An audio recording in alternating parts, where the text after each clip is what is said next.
Prezentuję niniejszym zapowiadaną nowość. Ściemniacz sterowany jednym wyjściem cyfrowym kontrolera Wago serii 880. Działa tylko z 880, 881 i 882. Mniejsze o szczegóły techniczne ściemniacza. Tutaj mamy ten ściemniacz właśnie, żarówkę i kontroler 750-880 z wyjściem cyfrowym pierwszym. Gdyby ktoś nie miał wątpliwości, są to wyjścia cyfrowe 8 sztuk, 750-530 i pierwsze wyjście cyfrowe. W środek w kontroli jest wgrana wizualizacja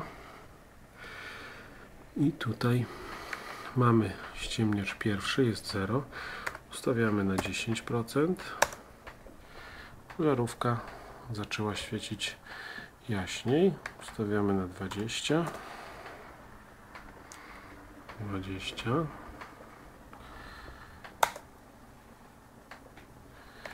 jeszcze jaśniej, możemy również ustawić na 50 i jeszcze jaśniej. To wszystko się odbywa na wyjściu cyfrowym pierwszym